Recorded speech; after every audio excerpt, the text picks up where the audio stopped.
পাঁশকুড়ায় চুরির অপবাদে শিশু মৃত্যুকে কেন্দ্র করে ধুন্ধুমার, অভিযুক্ত সিভিকের বাড়ি ভাঙচুর, বিক্ষোভ হটাতে লাঠিচার্জ পুলিশের, উত্তপ্ত এলাকা। পাঁশকুড়ার গোসাইবের এলাকার শিশুর মৃত্যুকে কেন্দ্র করে নতুন করে উত্তেজনা ছড়ালো এলাকায়। প্রসঙ্গত, এক নাবালকের বিরুদ্ধে সামান্য একটি চিপসের প্যাকেট চুরির অপবাদ দেয় স্থানীয় এক দোকানদার, যিনি সিভিক পুলিশও বটে। এরপরই অপবাদ সহ্য করতে না পেরে কীটনাশক খায় ওই নাবালক। গতকালকেই তমলুক হাসপাতালে তার মৃত্যু হয়। যে সিভিক পুলিশ অর্থাৎ দোকানদারের বিরুদ্ধে শিশুটিকে মারধরের অভিযোগ হয়েছিল, সেই অভিযুক্তের বাড়ির সামনে স্থানীয় ক্ষুব্ধ বাসিন্দারা অভিযুক্তের বাড়ি ঘিরে বিক্ষোভ দেখায় এবং বাড়ি ভাঙচুর করে। ঘটনাস্থলে যায় পাঁশকুড়া থানার পুলিশ, কমব্যাট ফোর্স ও র্যাব। পরে পুলিশের সাথে এলাকাবাসীরা বচসায় জড়ালে পাঁশকুড়া থানার বিশাল পুলিশ বাহিনী লাঠিচার্জ করে বিক্ষোভকারীদের ওপর।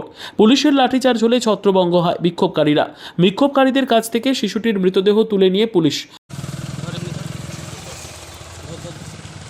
বলছি, কেন আটক করা হলো আপনাকে? এই যে বাচ্চাটা মারা গেল, হ্যাঁ, তার জন্য সবাই তো জানো, গোটা পশ্চিমবাংলাই জানে। কেমন আমরা সাধারণ মানুষের মতো আমিও গেছিলাম সেম।